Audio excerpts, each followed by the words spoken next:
So hello everyone, welcome here to the 2014A debut. It's the round of Croft and it's the 8th time we've raced in the United Kingdom, and who knows what will happen. I say that every single British RallyCross Grand Prix, but it's truly the wild card here at the NASA RallyCross Challenge. It's the unique race with the 4 different paths and the 4 different elements of strategy that can contribute to some crazy racing. It's Josh Mertz up here in the commentary box bringing you the call for the Automotive Sports Network as always. And like I mentioned, we would use that fancy format graphic we always use, but basically on your screen, I think you can see them. The concrete path next to the grid, that's the Gymkhana section. You go over that dirt jump, you go around the pit lane, very, very tricky, grippy section. To the left of that, you can only see about a smidget of it. It's the rally section, where the chicane is in the back straightaway. You'll see it later on. The drivers tackle a very tricky rally-inspired section. Then there is the pit lane, where you go around the jump, 4-tire fuel pit stop NASCAR style, exit the grid, and then the short course, the regular course for the Croft circuit, the Croft RallyCross circuit, I should say. That is the 4th path here today. The first ever seeding round for a points race was held earlier before the first heat of the season, and it's a lot like Irwindale All-Star last season. Mertz has taken the pole position. That's if he wins the first heat, I should add. He takes the first grid spot for the first heat by 0.3 of a second over Tanner Smith in the new Citroen. Quadruple defending champion Dylan Livingood, 0.4 of a second slower than his double champion friend and rival. Teammates who were battling at the whole end of last season were less than 1/10 of a second, or less than 100th of a second apart, I should say. Livingood and Wetz. Hagenstein 5th, 32.859. Daniel Bellamy returns in a private Subaru, 33.764. Erdman, 33.817. Nick Cars, 34.014. Robert Pankow, his first start, a 34.839. Casey Lester, a 34.868. Jake Pipehall in the sister Citroen, a 35.722, and new Brazilian privateer Gabriel Messina, a 36.806. So, as we are going to start the first heat here today, it's going to be Mertz on the pole position. Like previously mentioned, in car number 81, he had to forfeit car number 1 after a very, very, very disappointing season for the MRT squad standards. 2 5th-place finishes, a 10th-place finish, a 3rd-place finish after being penalized, an 8th-place finish, and I believe those are the only races he raced last season. That's how bad the season was for the double champion. Can't say defending anymore, as we're here for heat number 1. Gabriel Messina in the black Ford, the Brazilian colors, and Tanner Smith. Remember, Mertz and Smith have a nice bit of history here, as they came together in turn 1 of lap 1 of the final at 2013B. And we are waiting for his teammate Jake Pipehall in car number 28. Getting ready to go for the first heat of the new season in 2014B. Revving them up. It's 4 laps like usual here at Croft, and it's lights out and away we go. And off the line, what a start from Jake Pipehall in the Citroen. He's gone from the rest of the field. How did he get such a great start into turn 1? Mertz swoops past him in car number 81. Off the track he goes. Pipehall gets passed by his teammate and shoved out wide, and Messina's now in 3rd. Off-road goes Mertz. And where will Tanner Smith go? He will take to the short course, so does Messina. And Pipehall follows Mertz on the off-road section. Here we go, lap number 2 beginning here in Croft. And it's Tanner Smith who leads. Messina 2nd, Mertz is still in 3rd. And Jake Pipehall looks like transponder issues or a technical failure. We'll try and pinpoint it for you guys as Tanner Smith runs to the off-road section in car number 13. Messina in car number 38. Like I said, the new private Brazilian. There were a couple of Brazilians in 2013C that showed up for several races as he takes his Ford to the pit lane. And here is the Subaru the double champion, takes it to the pit lane as Tanner Smith rolls it outside of the Gymkhana section. He gets back going though. No harm, no foul. Lap 3 of 4 here in heat number 1. Mertz has exited the pit lane, and I don't know if Tanner has pitted yet. So this might... I don't think Tanner has pitted yet. He has not. So this will be interesting, as Tanner Smith will go to the pit lane in car number 13. Mertz has his short lap left, I believe. So the double champion, who had a disappointing season last season as number 1, is going to try, as he takes to the Gymkhana section, and he will pass Tanner Smith, it looks like. There's Smith stalled in the pit lane. Mertz passes him, and we're coming to the white flag. Here in Croft for heat number 1. It's Smith in second, following Mertz in car number 81. Messina has parked it as well. So there's only 2 cars left. So these 2 are transferring, but we have to finish it for official sake. As Mertz, a huge gap over Tanner Smith.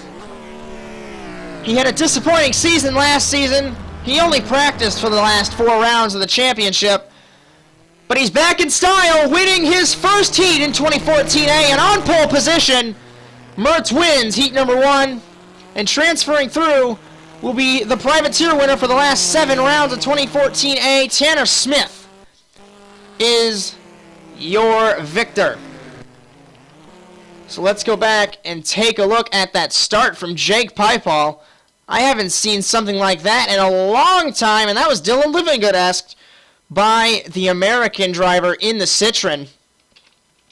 So let's go on board and see exactly, or let's go on board his teammate, Tanner Smith, for the moment, and let's see how he did this, because this is insanity. On board Smith, and Pipal is gone. He literally had about a 4 or 5 car length advantage at the finish line.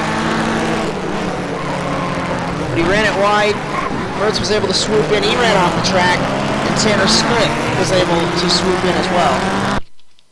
So we're going to find where Smith had his issues. He flipped it out of the Gymkhana section because he led at the end of lap 1.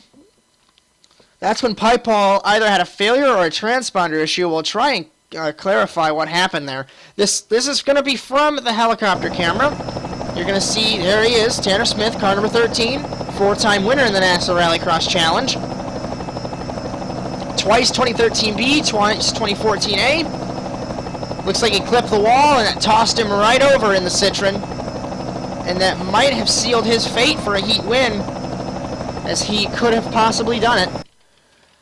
But it does not happen here today. As heat number 2 getting ready to go. I believe this heat is going to have the title protagonists from last season in it. On pole will be Dylan Livingood in car number 51. His teammate Chris Wetz is in this heat. Robert Pankow in car number 8, I believe. Chris Wetz in car number 71. And I think Nick Carr's got informed that he was in this heat, and I don't believe he's in this heat. Because I don't think he's in this heat. Everyone's lined up and already ready to go, but Dylan Livingood over the radio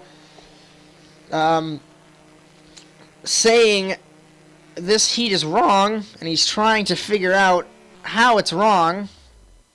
And I'm looking at the seating round results, and I think Nick Carr's is not supposed to be in this heat.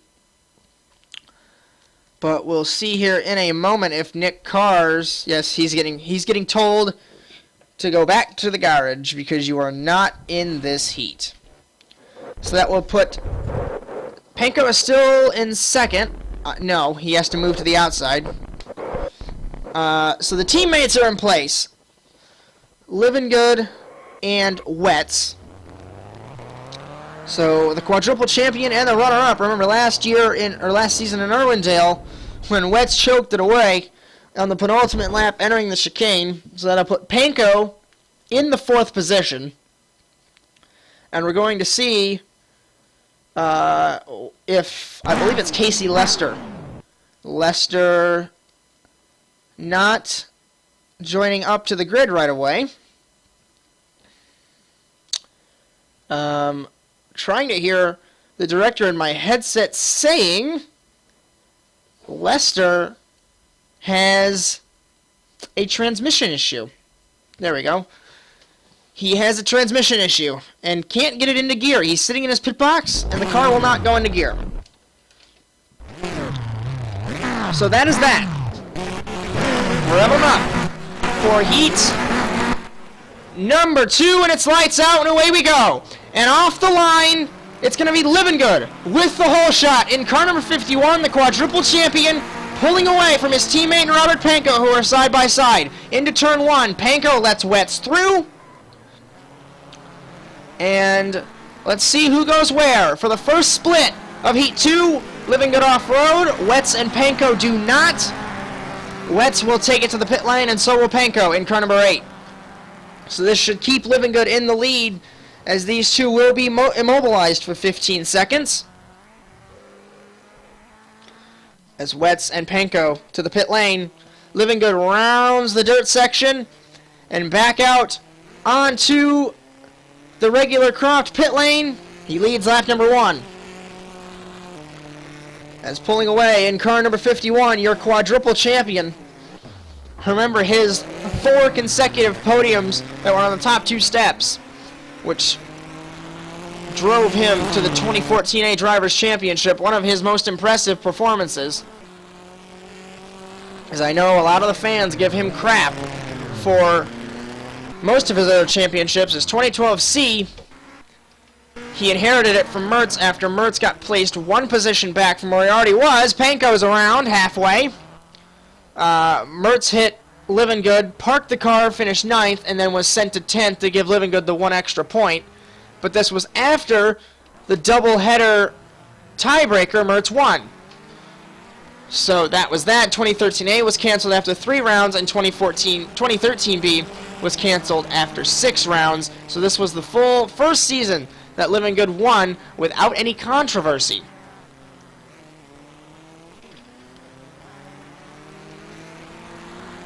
As getting mixed up here on my lap counter. It's lap 3 of 4. Sorry about that, folks. As Wets follows his teammate into the Gymkhana section. So it's going to be down to this. Who will take the advantage on the final lap here in heat number 2? It's Living Good who leads. His teammate is second. Panko has flipped the car. Panko is turtled.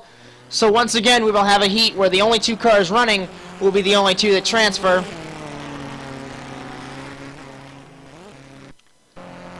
As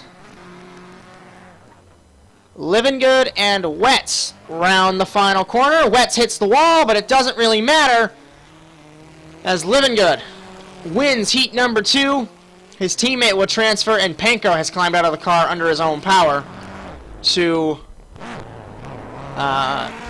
get back to his pit gantry. As the Revolution teammates celebrate, heat number 3 will be ready to go here.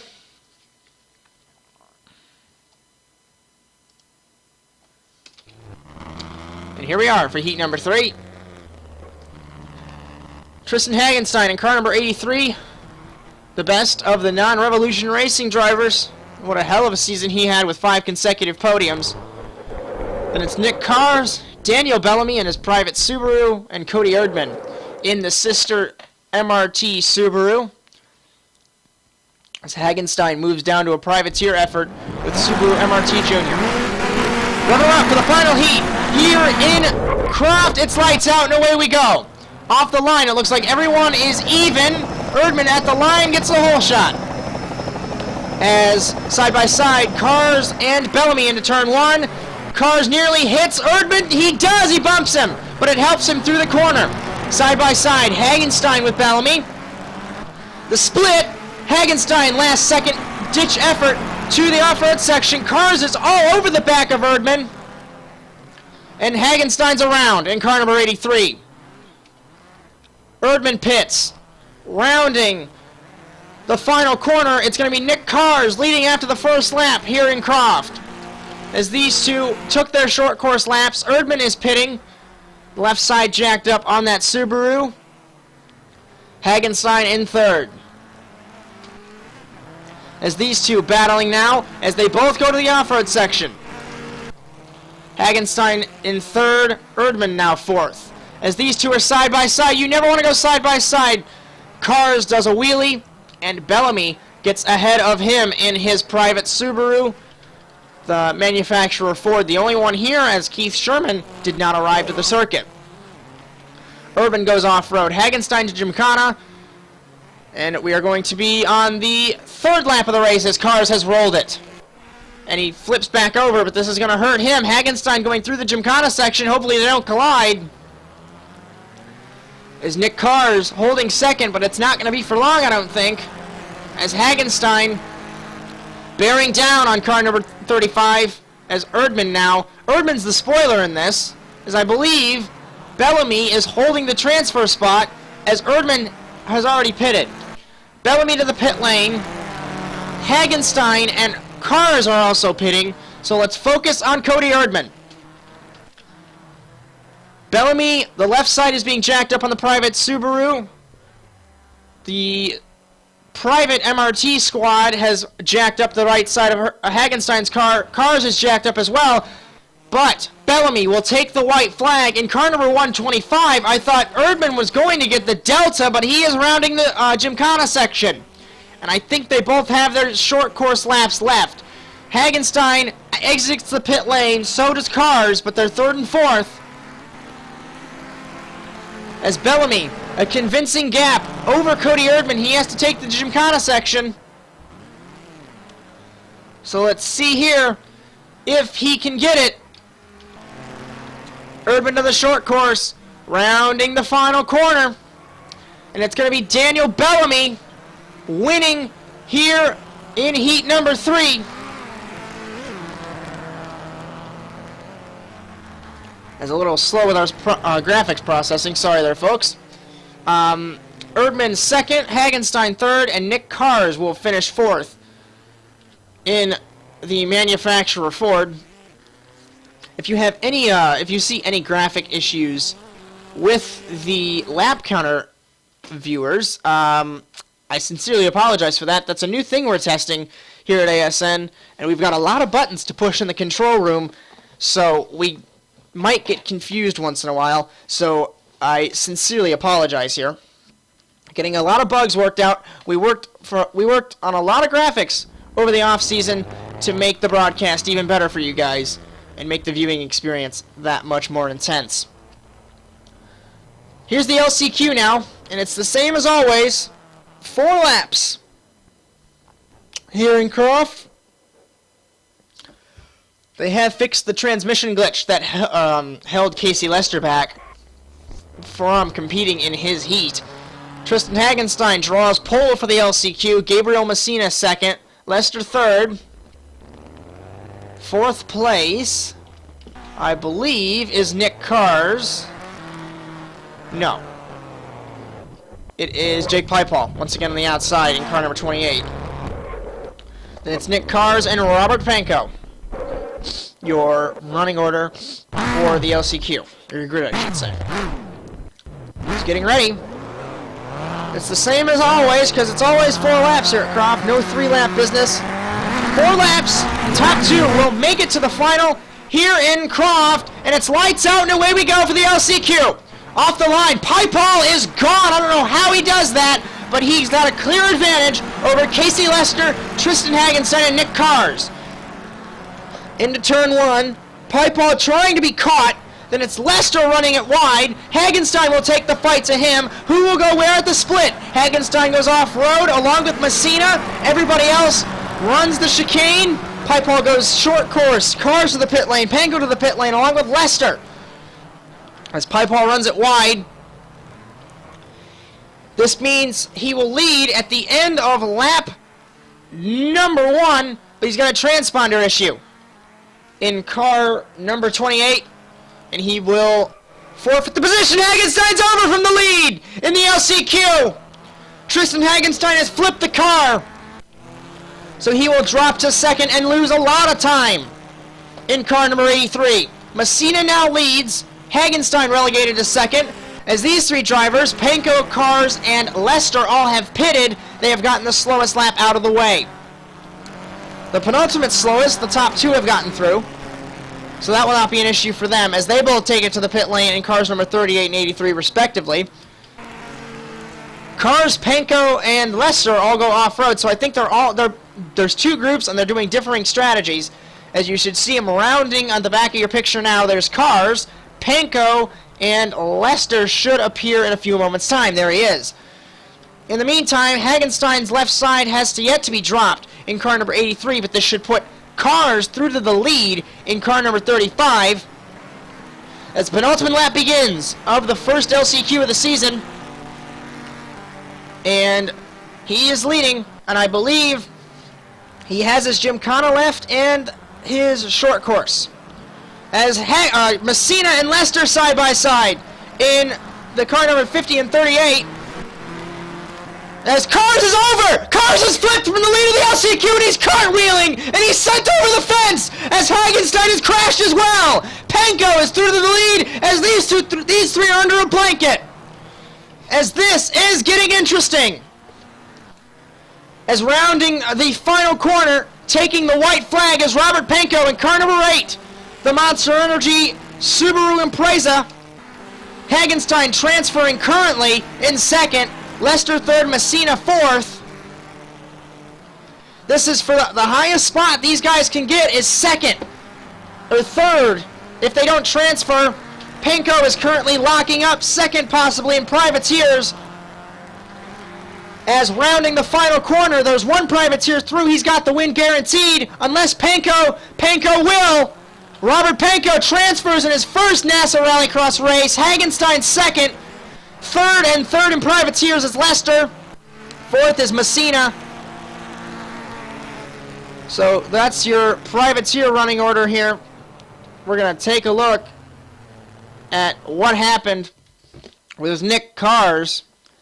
Once my brain decides to figure out, I don't think, because there are 5 Privateers in this race, 2 of them, Lester and Messina. There's Bellamy, there's Panko, and then I don't remember who else. We'll see in the final, and I'll be able to tell you in the full results. So let's get a replay of what happened with Nick Cars in car number 35. That whole sequence was just the whole sequence of events that happened. I couldn't really describe it because Nick Cars is leading, then he's cartwheeling, then Hagenstein's wrecking, and they're like 3 wide on the Gymkhana section, which is impossible because there's only supposed to be 1 car wide. So from this camera, you'll see the whole field, and we will slow it down as Nick Cars begins to have his issues. So he's leading on the road, and everyone took the Gymkhana lap on this time, and Cars starts flipping.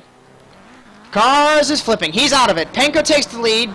Hagenstein hits the wall. Messina flies past Lester and tries to get past Hagenstein, but Hagenstein got the car refired in time.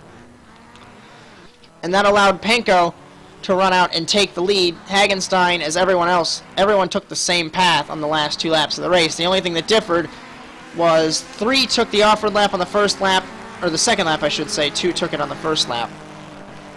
So that's basically all that happened. As we're getting ready for this now, and it's the final.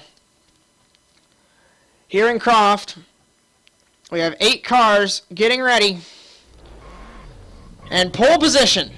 And for the first time ever, pole position is meaningful, as the fastest driver is on pole position. We used to always randomize the grid, and whoever was lucky got pole position. But now the fastest drivers are on the front row of the grid like it always should have been. On pole position, your double champion Josh Mertz. Next to him, the quadruple defending World Drivers champion Dylan Livengood. Next to him, private Subaru car number 125, Daniel Bellamy. And I forgot to mention that Hagenstein's a privateer. That's who I got confused with.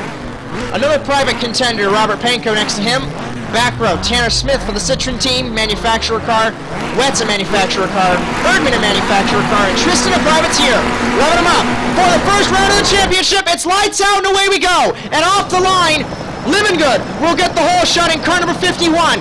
Side by side, Mertz and Bellamy as we proceed into corner number 1. It's Living Good, Mertz. Bellamy, your top 3. Pankow gets turned around by Smith. Going into the sand, side by side, Bellamy and Mertz. This will force Mertz to the off-road section following Living Good. The 2 other Subarus follow the team owner. To the pit lane goes Wetz. Bellamy goes short, so does Smith. Living Good and Mertz. Living Good is sideways in car number 51. Mertz has to take evasive action, and this will allow Bellamy to take the lead on lap number 2. Smith following him. Wetz, I don't know why I said Wetz. He's the leader of the pit lane brigade. Mertz now in 3rd. Living Good 4th. Hagenstein 5th. Erdman spun, relegated to 6th.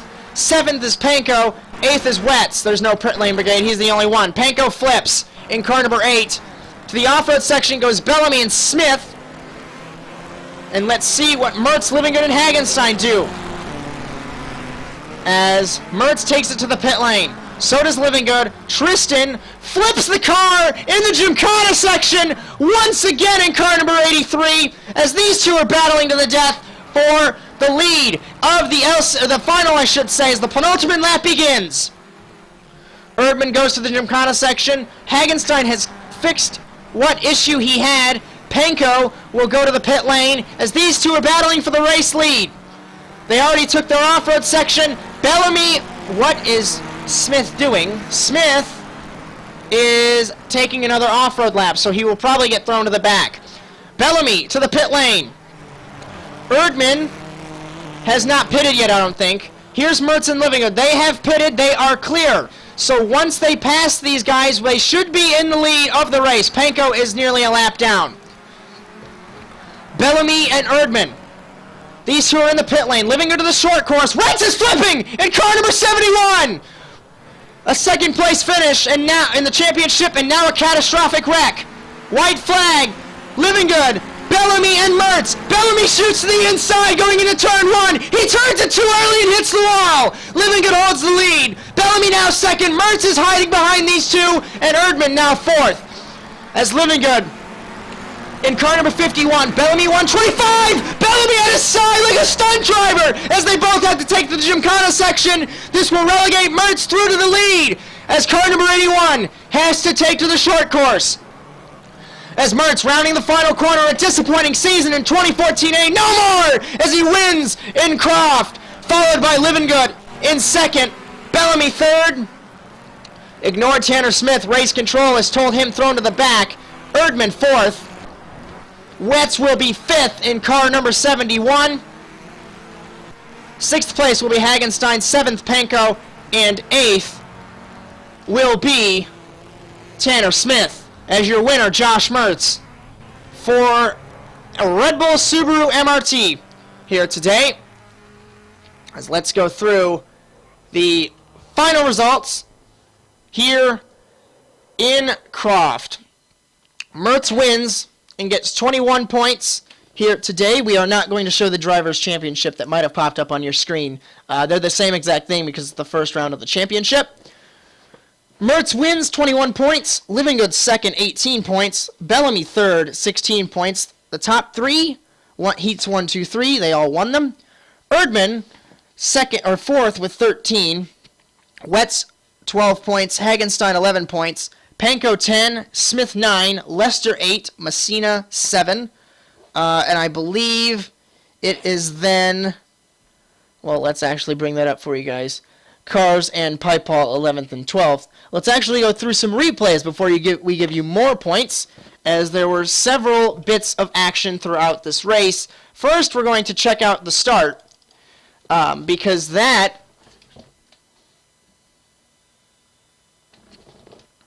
was interesting, as we're going to find the start here for you guys, and from the helicopter, show you it all.